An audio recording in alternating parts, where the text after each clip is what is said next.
கம்பர் என்கின்ற ஒரு பெரும் தமிழ் புலவரை பற்றி நம்ம பார்க்கலாம். கம்பர் இயற்றியது கம்பராமாயணம். கம்பர் தமிழ் மொழிக்கு பெருமை சேர்த்தவர்களில் இன்றியமையாதவர். கம்பருக்கு நல்ல தமிழ் புலமை உண்டு.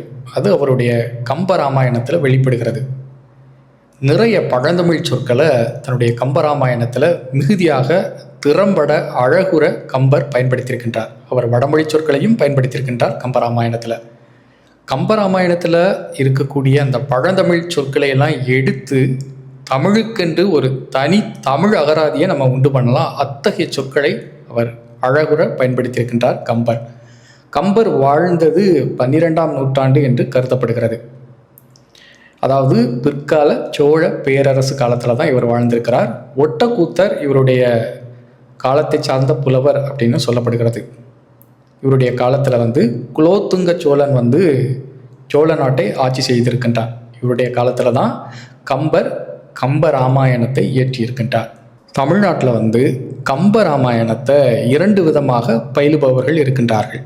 ஒன்று, கம்பராமாயணத்தில் இருக்கக்கூடிய தமிழுக்காக அதில் பயன்படுத்தப்பட்டிருக்கக்கூடிய தமிழின் இனிமையை துய்த்து உணர்வதற்காக கம்பராமாயணம் பயிலுபவர்கள் உண்டு. மற்றொரு வகையரா வால்மீகி ராமாயணத்தில் இருப்பதை காட்டிலும் கம்பராமாயணத்தில் அந்த கதை ராம கதை இன்னும் சற்று விரிவாக கூறப்பட்டிருக்கிறது. அந்த ராமாயண கதைக்காக கம்பராமாயணத்தை படிப்பவர்களும் உண்டு. இவ்வாறு 2 விதமாக தமிழ்நாட்டில் இருக்கிறார்கள். இதில் நான் ஒன்றை சுட்டி காட்ட விரும்புகின்றேன். அதாவது நான் என்னுடைய விருப்பத்தின் பேரில் தான் 2020க்கு பிறகு தமிழின் மீது ஒரு ஆர்வம் கொண்டு தமிழ் கற்க தொடங்கினேன். கிடைக்கும் நேரத்தில் தமிழ் கற்க தொடங்கினேன். எனக்கு தமிழை கற்க தொடங்குவதற்கு தூண்டுகோலாக இருந்தது திருக்குறள். திருக்குறளின் ஊடாக நான் சங்க இலக்கிய நூல்களை பயில தொடங்கியிருக்கின்றேன். அதாவது சங்க இலக்கியத்தெல்லாம் முழுமையாக கற்று தேர்ந்து விட்டேன் அப்படின்லாம் நான் சொல்ல மாட்டேன். அதுலேயும் குறிப்பாக 5 நூல்கள் என்னை மிகவும் கவர்ந்த நூல்கள். நற்றிணை, குறுந்தொகை, அகநானூறு, புறநானூறு, பதிற்றுப்பத்து, இந்த 5 நூல்களும் என்னை மிகவும் கவர்ந்தவை. இந்த நூல்களில் இருக்கக்கூடிய ஏதாவது ஒரு தொடரையோ ஒரு செய்யுளையோ படிக்கும் பொழுது அப்படியே அந்த 2500 ஆண்டு காலத்தை பின்னோக்கி நான் சென்றுவேன். அந்த பாடல்கள்லாம் அந்த காட்சி அப்படி என் கண்ணு முன்னாடி கொண்டு வரும். நான் அந்த காலத்துக்குள்ளே பயணிப்பது போன்று எனக்கு ஒரு உணர்வு வரும்.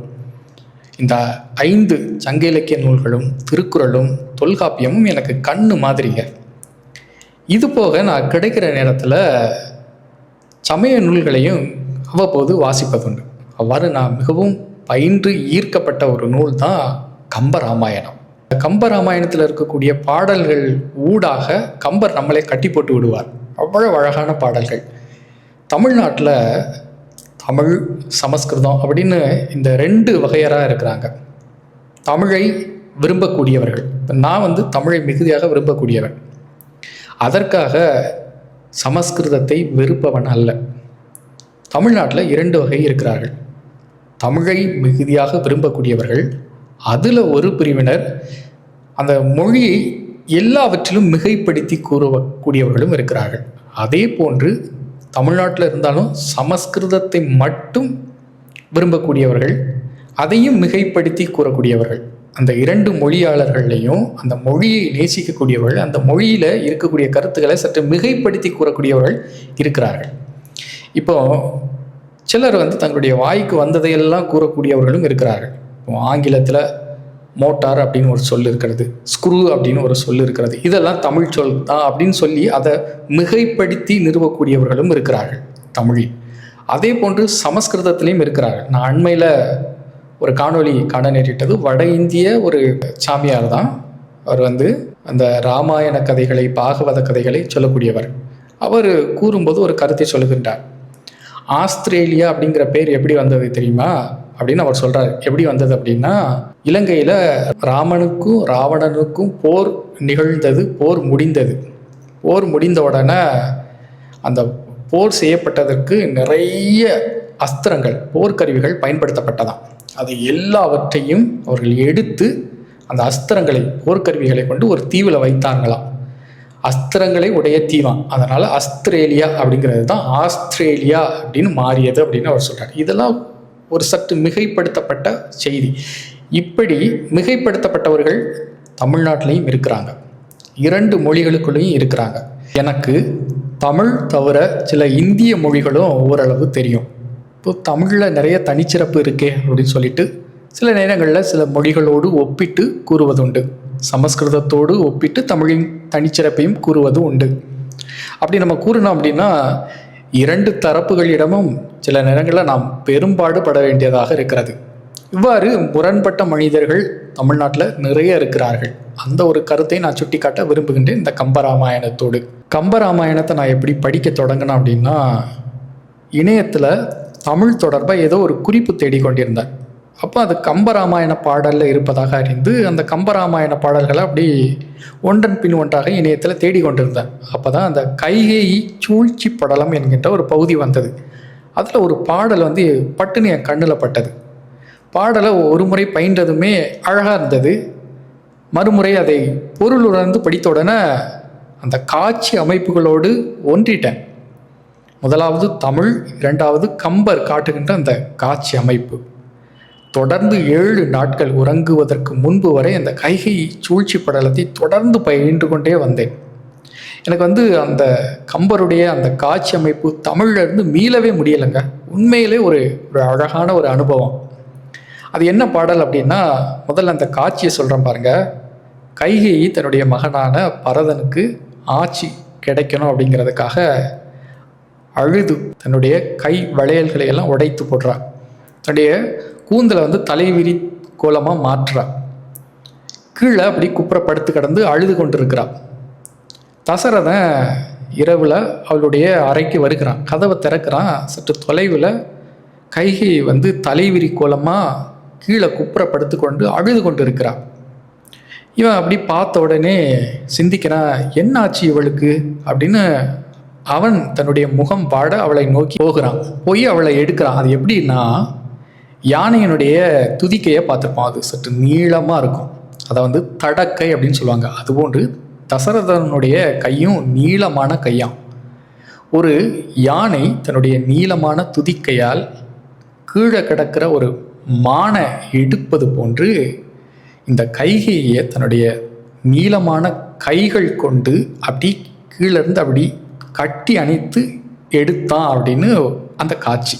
என்கோல் தொடர்ந்து என துயர் கொண்டு சோறும் நெஞ்சான் மடந்தையை மானை எடுக்கும் ஆணையை போல தன் தடங்கைகள் கொண்டு தழி எடுக்கலுற்றான் அப்படின்னுங்கிற தொடர் என்னை உண்மையிலே கட்டி போட்டது. அந்த காட்சி அமைப்போடு ஒன்றிணைய வைத்தது. இதுதான் நான் முதல்ல கம்பராமாயணம் பயிலுவதற்கு அடித்தளமிட்ட ஒரு பாடல். கம்பர் கைகேயை இவ்வாறு குறிப்பிடுவார். அதாவது பாம்பு பார்த்துருப்பீங்க, ஒரு நாகப்பாம்பு. அதனுடைய வாயில் எப்போவுமே விஷம் இருக்கும். அது போன்று தான் இவளும் நாகத்தை போன்றவளாம். இவளுடைய நாக்கில் இருக்கக்கூடிய விஷம், அந்த நாக்கிலிருந்து பிறக்கக்கூடிய சொல்லு சோகத்தை உண்டு பண்ணக்கூடியதான், துயரத்தை தருமா. நாகம் எனும் கொடியால் தன் நாவில் ஈன்ற சோக விடம். எவ்வளோ ஒரு அழகான தமிழ். அது மட்டுமல்ல, ராமன் 14 ஆண்டுகள் வனவாசம் போயிட்டு வரணும் அப்படிங்கிறத சொல்ல மாதிரி ஒரு பாடல் இருக்கும். காட்டுக்கு போகணும், அங்கே போய் அவன் ஜடை வளர்க்கணும். அந்த ஜடை தாழ, அதாவது கீழே வரைக்கும் வரணும், மண்ணை தொடுகின்ற அளவுக்கு வரணுமா. அந்த ஜடையை தாங்குவதற்கு அவன் கடுமையான தவம் புரியணுமா. அதுவும் எப்பேற்பட்ட காட்டுக்குள்ளே அப்படின்னா, வெப்பம் மிகுந்த காட்டுக்குள்ளே போய் அவன் தவம் புரிந்து நீண்ட ஜடையை வளர்க்கணுமா.